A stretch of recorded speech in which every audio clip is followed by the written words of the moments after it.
find this session informative and helpful. To begin with, I would like to invite Jannat Shaukat, President of Singh KMSMC, for introducing Singh KMSMC to all of you.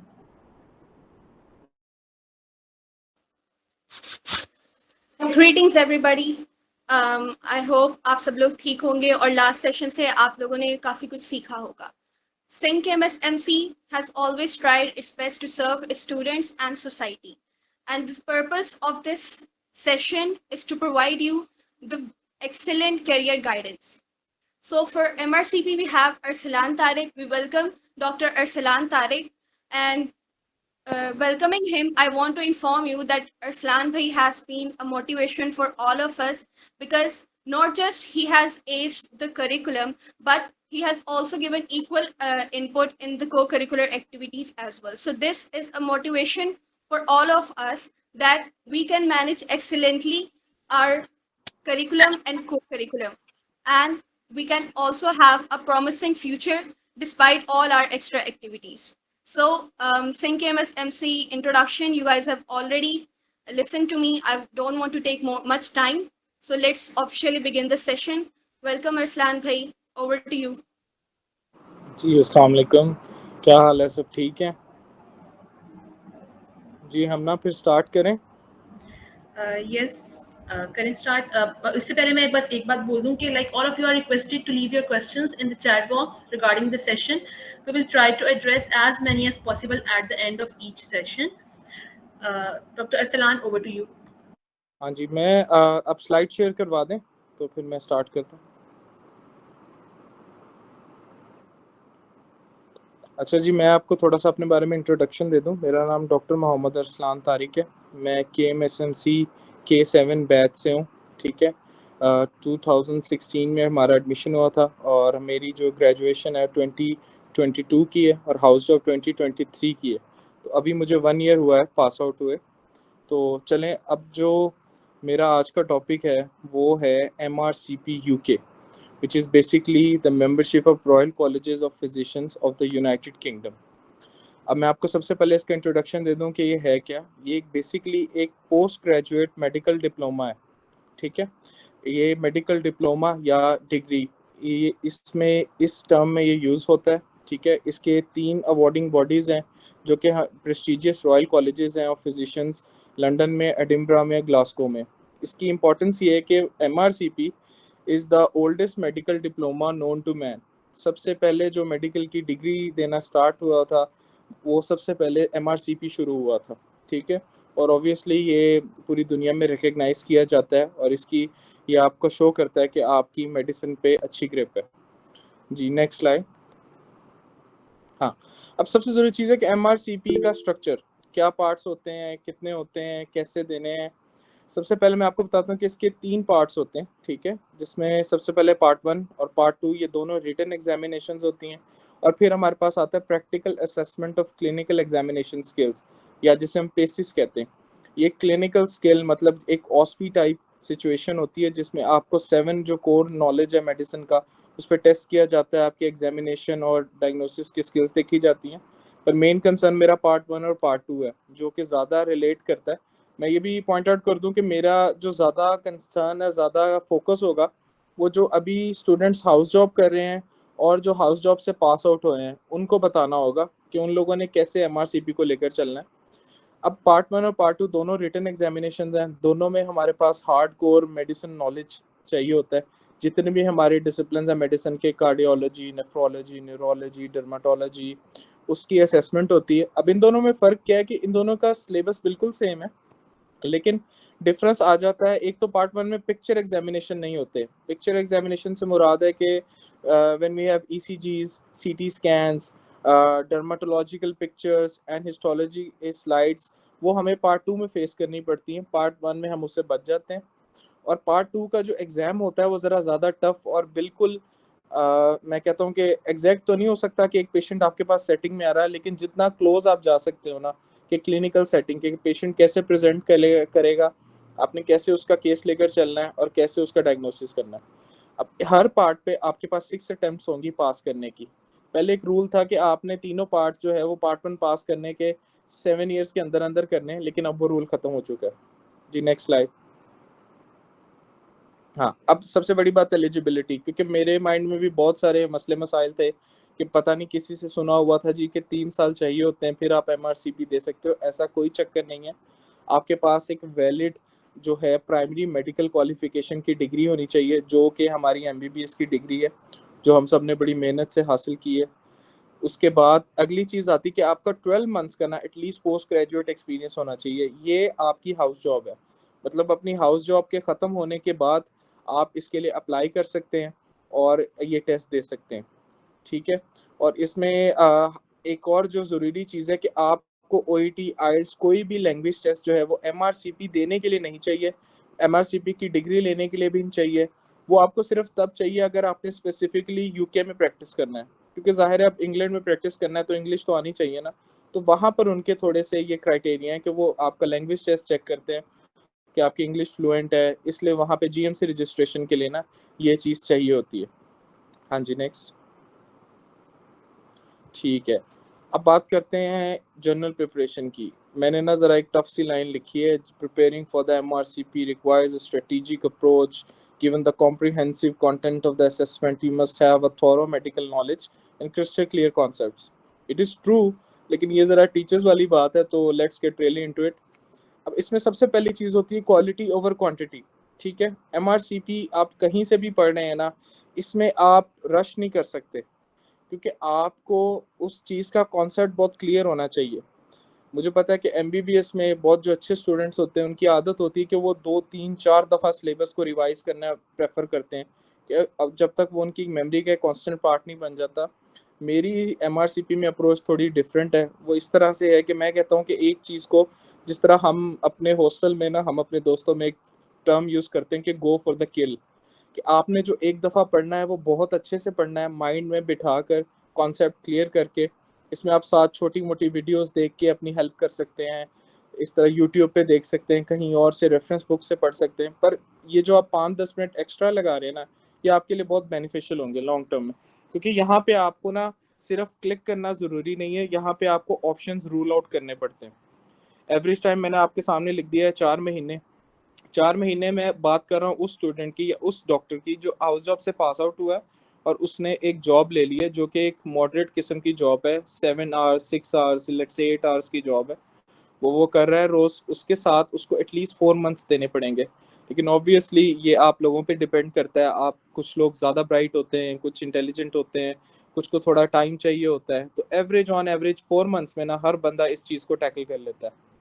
हाँ, अब जो बहुत समझदार लोग होते हैं, जिस तरह से मेरे कुछ दोस्त भी हैं, उन्होंने हाउस जॉब से इसकी तैयारी स्टार्ट कर दी। तो उन्हें पता था कि जैसी हाउस जॉब ख़त्म होगी हम इसके लिए एलिजिबल हो जाएंगे, तो उन्होंने हाउस जॉब से इसकी ना तैयारी स्टार्ट कर दी थी। एक जो चीज़ बड़ी ढकी छुपी होती है वो होती है स्टडी पार्टनर्स की अहमियत।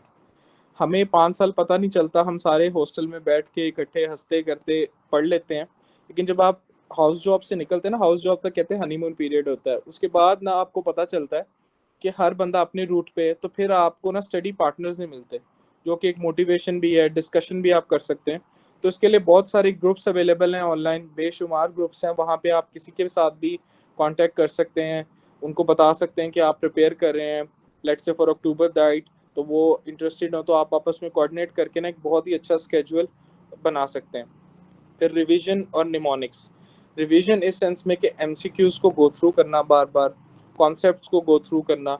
और निमोनिक्स जो होते हैं ना, ये तो आपको पता है कि ये वो सेहरा होता है मेडिकल स्टूडेंट्स का, तो निमोनिक्स होना बहुत ज़रूरी है, क्योंकि आपको इतनी वास्ट मेडिसिन को जब आपने ग्रास्प करना है और फिर वो आपको क्लिक भी करे, तो उसके लिए आपको ज़रूरी है कि आपके माइंड में उसका ना पूरा कॉन्सेप्ट हो। अब जो एंड वाली चीज़ है ना, वो मैंने इसलिए लिखी है कि why it is very much doable, कि जन्नत और हमना और जो लोग मुझे जानते हैं एमबीबीएस में, ज़ाहिर है कुछ जूनियर्स जो नहीं जानते हैं, कि उन्हें पता होगा कि मेरी वजह शोहरत कभी भी पढ़ाई नहीं रही 5-6 सालों में। तो अगर तो ये चीज़ मैं कर सकता हूँ तो इसका मतलब है ये बहुत ही डूएबल है। ये मैं इसलिए कह रहा हूँ कि मतलब बहुत सारे लोगों को डराया जाता है इसकी डिफ़िकल्टी से, ऐसा कुछ नहीं है। एक अच्छी प्लानिंग, स्मार्ट वर्क से ये ईज़िली मैनेज हो सकती है। ठीक है? जी नेक्स्ट स्लाइड। अच्छा, अब इसमें जो सबसे जो जो वो कहते हैं ना कि जिसके बगैर गुजारा ही नहीं है, वो हैं क्वेश्चन बैंक्स। 2 क्वेश्चन बैंक्स अभी बहुत ज़्यादा पॉपुलर हैं पूरी दुनिया में। उसमें एक है पास मेडिसिन और पास टेस्ट, ठीक है। ये एमसीक्यूज टेस्ट हैं, एमसीक्यूज बैंक्स हैं। इनमें फ़र्क क्या है कि पास मेडिसिन जो है ना, ये एक कंपैरेटिवली चीपर है, थोड़े इजी एमसीक्यूज होते हैं। पास टेस्ट ज़रा टफ और डिफ़िकल्ट एमसीक्यूज होते हैं, ऑब्वियसली ये एक्सपेंसिव भी होगा। हम 2-3 मिनट वेट कर लें अजान के लिए।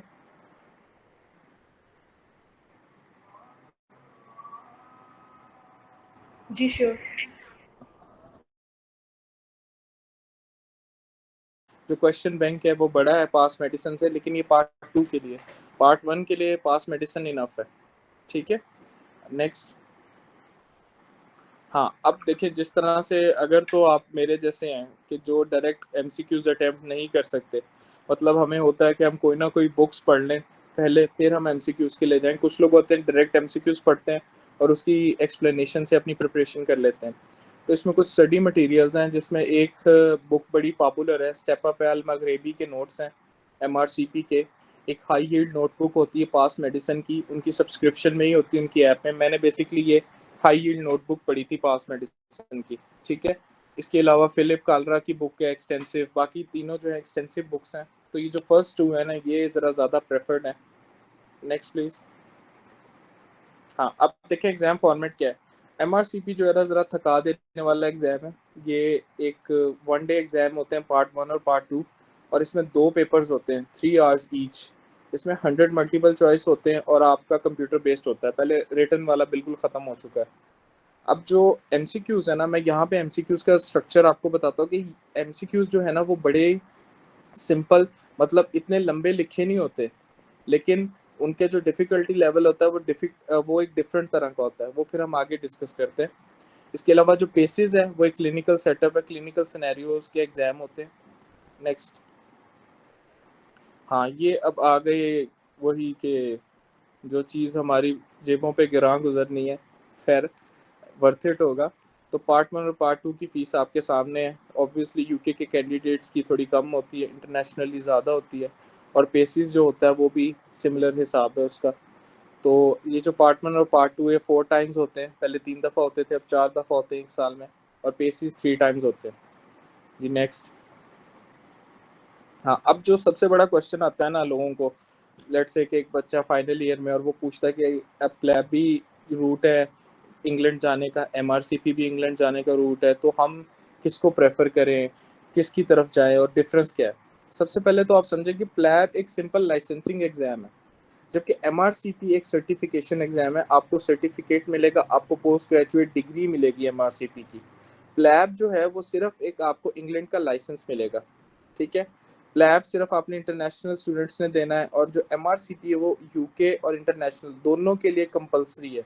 अगर उन्होंने स्पेशलिटी ट्रेनिंग लेनी है तो उनको ही एमआरसीपी देना पड़ेगा। अवॉर्डिंग बॉडीज उसकी जीएमसी है और इसकी रॉयल कॉलेज ऑफ फिजिशियंस है। अब प्लैब करके आपका क्या स्कोप है, प्लैब करके आप जाते हैं FY2 लेवल पे। जो हमारा हाउस जॉब है ना, वो वहाँ पे FY1 फाउंडेशन ईयर 1 की कॉम्पिटेंसी की इक्विवेलेंट है। फिर आप प्लैब करते हो FY2, मतलब एक जूनियर डॉक्टर के तौर पे वहाँ काम करते हैं।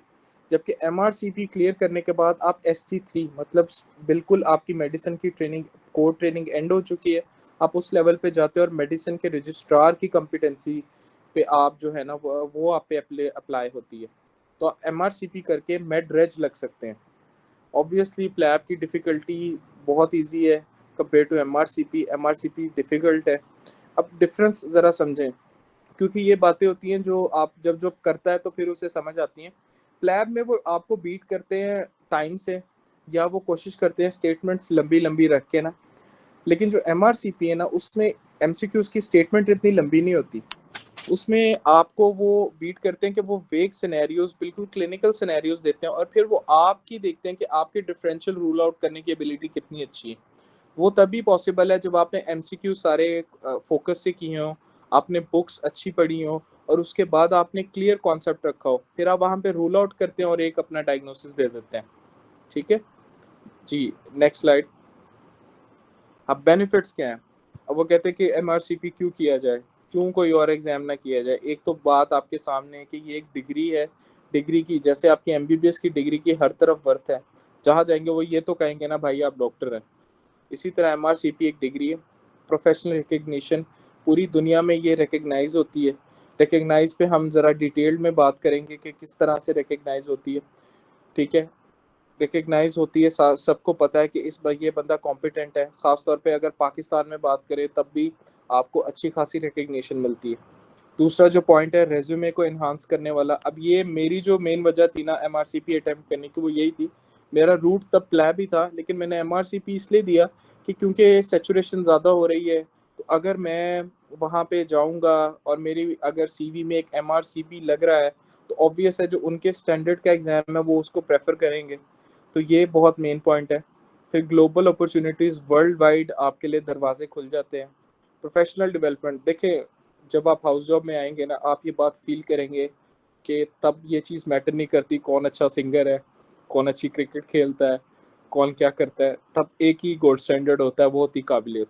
जो काबिल होता है उसको सारे एडमायर करते हैं, सारे लोग उसका जिक्र करते हैं और अल्टीमेटली वो बंदा अपनी जो प्रोफेशन में बहुत तरक्की करता है। बहुत सारे लोग जो होते हैं वो यहाँ से निकल के अपना प्राइवेट सेटअप बना लेते हैं। तो इन सब सूरत हाल में ना एक अच्छा हार्डकोर किस्म का मेडिसिन का नॉलेज आपके लिए बहुत ही बेनिफिशियल है। बेशक आपने एक ट्रेनिंग जॉब पकड़ी है या आप नॉन ट्रेनिंग है, बेशक आप FCPS के ट्रेनी है, फिर भी आपके लिए मेडिसिन का नॉलेज बहुत अच्छा, बहुत ही अप टू द मार्क, क्योंकि MRCP according to latest guideline होता है, तो वो बहुत आपके लिए बेनिफिशियल होगा, ठीक है। और इसके अलावा अगर आप प्राइवेट सेटिंग में काम कर रहे हैं तब भी आपको पता होगा, आप वो जो पाकिस्तानी एक अलमिया है ना सिम्टोमेटिक अप्रोच का, उससे आप बाहर आ जाएंगे, आप डायग्नोसिस की तरफ जाएंगे, you can actually help people, ठीक है। तो मेरे लिए तो ये बात बहुत मैटर करती है और मेरे ख्याल से कि जो भी MBBS में आता है उसके लिए काबिल होना बहुत ज़्यादा मैटर करता है। इसके अलावा एक प्रेस्टीज है रॉयल कॉलेजेस की, अच्छा लगता है सुन के और एक और बात है कि ये सिर्फ पास और फेल एग्ज़ाम होता है। अब जैसे कि MLE है, MLE में आपको स्कोरिंग चाहिए होती है मैच लेने के लिए, लेकिन इसमें सिर्फ पास और फेल है, क्योंकि इसका ताल्लुक आपके किसी लाइसेंस से या आपकी इनिशियल जॉब से नहीं है। एक डिग्री है तो इसमें सिर्फ पास और फेल होता है। जी नेक्स्ट।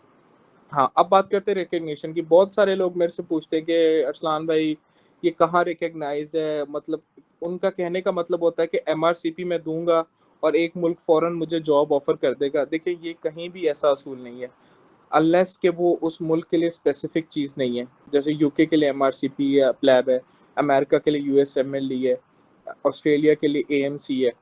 क्या होता है कि यहाँ पे कुछ मुल्क हैं जहाँ पे आप डायरेक्ट एज अ कंसल्टेंट या सीनियर रजिस्ट्रार काम कर सकते हैं, जिसमें UK, Pakistan, India, Singapore, UAE है। लेकिन यहाँ पे भी देखें बेसिक रिक्वायरमेंट्स, पाकिस्तान में काम करना है तो आपको उर्दू आनी चाहिए, UK में काम करना है तो वो आपकी इंग्लिश कॉम्पिटेंसी देखते ही हैं। ये उनकी बुनियादी रिक्वायरमेंट है क्योंकि ये ज़रूरी है प्रैक्टिस करने के लिए। इसके बाद आपको एक डायरेक्ट रेज की पोस्ट या कंसल्टेंट की पोस्ट मिल जाती है, ये बहुत बड़ी बात है। पाकिस्तान में तो आप MRCP के बाद मेडिसिन के कंसल्टेंट होते हैं। बहुत सारे हमारे सीनियर जो डॉक्टर्स हैं, हमारे टीचर्स हैं, वो ऐसे ही कंसल्टेंट हैं MRCP के थ्रू।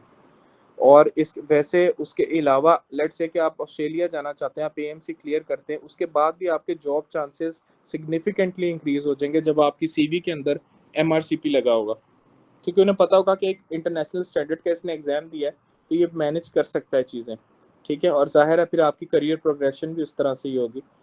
इसलिए मैंने लिखा कि फैसिलिटेट्स ईजियर मूवमेंट, कि आप इजीली अपनी जॉब्स में हायर रैंक्स पे जा सकते हैं, कंट्री स्विच कर सकते हैं। तो ये सारे इसके ना बेनिफिट्स और ये इसकी रिकग्निशन है। जी नेक्स्ट। जी थैंक यू सो मच। अब अगर कोई क्वेश्चंस हैं तो फायर अवे।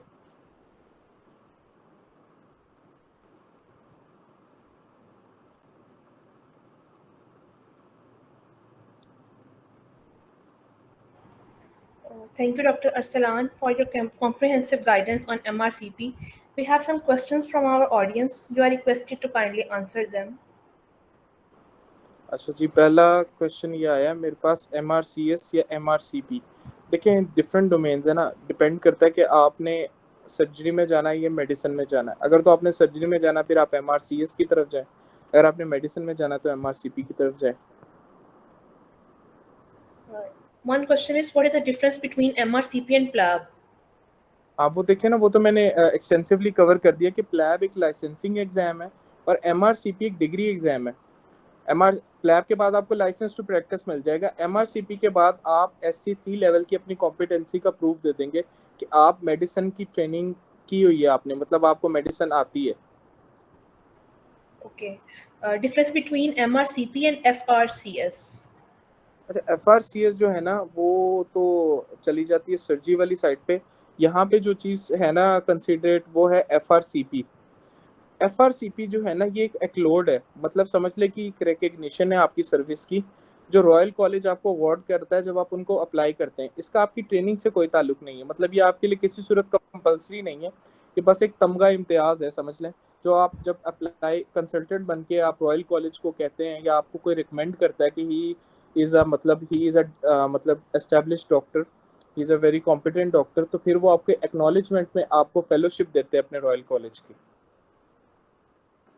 MRCP जबकि प्रॉपर एक ट्रेनिंग का पाथ है, आपकी एग्जिट एग्जाम है कोर ट्रेनिंग का, तो ये दोनों में फर्क है। Okay, the next question is MRCS or MRCP? What should be preferred? मैंने बताया ना कि ये डिपेंड करता है आप पे। अगर तो आप सर्जरी, जिस तरह से मेरा एक फ्रेंड है तो वो सर्जरी के लिए बहुत एंथुजियास्टिक है, तो वो अब MRCS का रूट लेगा, उसने सर्जरी करनी है। जैसे कि यहाँ पे हमारे सर्जरी के रेजिडेंट्स हैं, अब वो फर्दर आगे सर्जरी प्रैक्टिस करना चाहते हैं इंग्लैंड में, तो वो MRCS देंगे। ठीक है, वो MRCS सर्जरी का है और MRCP मेडिसिन का है। जो मेडिसिन में जाना चाहते हैं, मेडिसिन के डिसिप्लिन कार्डियोलॉजी, न्यूरोलॉजी, डर्माटोलॉजी, इसमें जाना चाहते हैं वो MRCP की तरफ आएंगे। तो ये आपकी पर्सनल प्रेफरेंस, आप सर्जरी में जाना चाहते हैं, मेडिसिन में जाना चाहते हैं। Okay, MRCP UK and MRCP Ireland. हाँ Something. देखिए, MRCP आइलैंड जो है वो कंपैरेटिवली इजी एग्जाम है, अच्छा एग्जाम है वो भी, लेकिन MRCP आइलैंड जो है ना वो सिर्फ आइलैंड में एक्सेप्टेबल है। MRCP UK world wide acceptable है।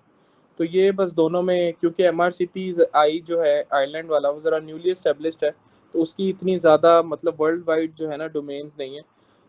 MRCP जो यूके है वो वर्ल्ड वाइड रिकग्नाइज्ड है, और फिर यूके में प्रैक्टिस करने के लिए आपको MRCP यूके करना पड़ेगा।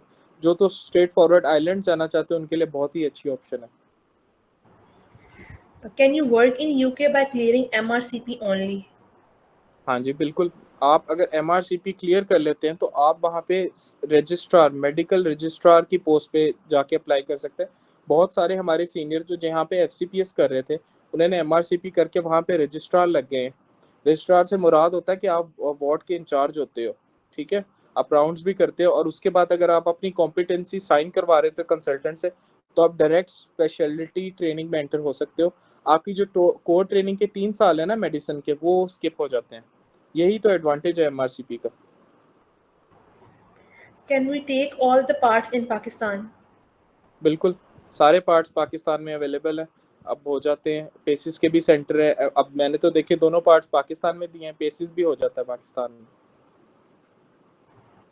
Can we do MRCP and FCPS side by?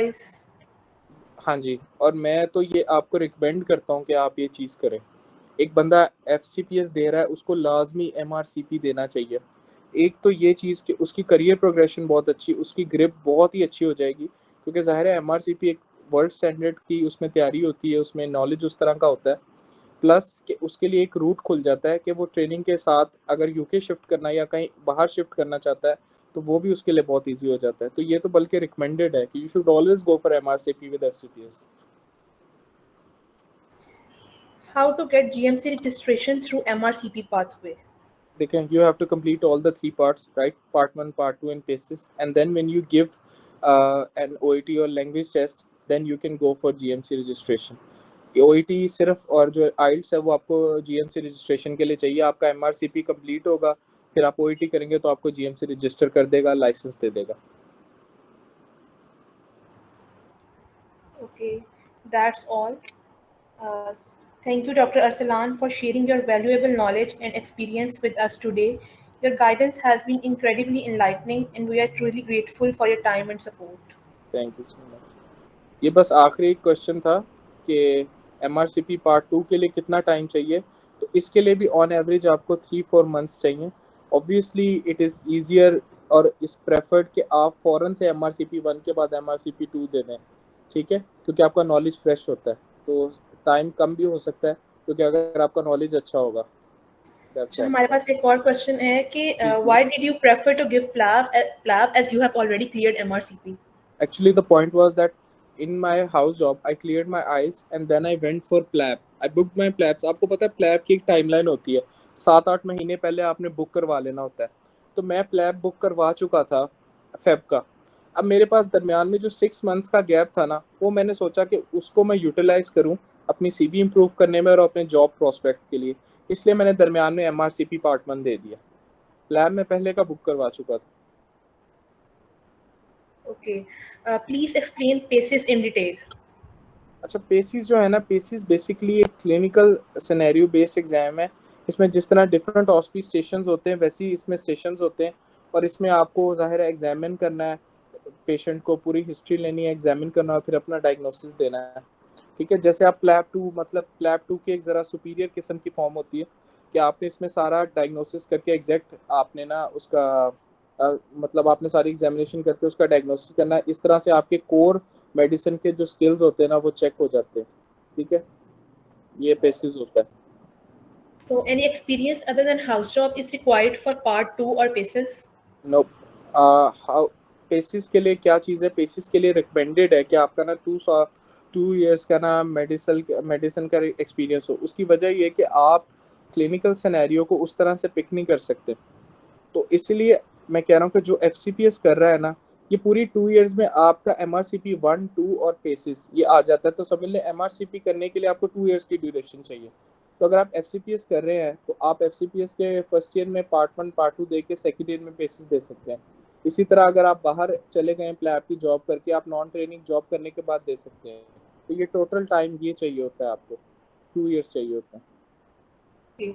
और सिलेबस इसके बारे में थोड़ा बता दें कि लाइक सब्जेक्ट्स किस तरह के हाँ, होते हैं। और सब्जेक्ट्स इसमें सारी जितने भी मेडिसिन के डिसिप्लिन्स हैं, कार्डियोलॉजी, न्यूरोलॉजी, नेफ्रोलॉजी, उसके बाद रूमेटोलॉजी, ये सारे जितनी आप पढ़ते हैं ना फाइनल ईयर में मेडिसिन में चैप्टर्स, वो सारे इसमें मैंने बताया ना हार्ड कोर मेडिसिन एग्जाम है। मेडिसिन की जितनी डोमेन्स है ना, जितनी स्पेशलिटीज़ हैं, वो सारी इसमें इंक्लूडेड होती हैं। उसका एक बड़ा ज़बरदस्त सा टेबल है, अगर आप इनकी वेबसाइट विजिट करेंगे ना MRCP की, तो आपको वो नज़र आ जाएगा। ठीक है, ये इसमें सब में इंक्लूडेड होता है। एक थोड़ा सा डिफरेंस है कि जो MRCP पार्ट 1 है ना, उसमें ये आपका थोड़ा सा बेसिक नॉलेज भी चेक करते हैं। तो उसमें एक अलग से चैप्टर होता है क्लिनिकल साइंसेस का, जिसमें ये एनाटॉमी, फिजियोलॉजी, बायोकेमिस्ट्री, कम्युनिटी को टच करते हैं। तो वो एक ही चैप्टर है, उससे आपका क्लियर हो जाता है। ये जो बुक्स है ना, इसमें बहुत अच्छा लिखा हुआ है वो। Okay, I think that's all.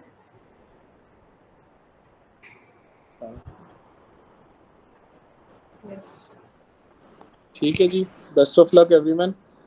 Thank you.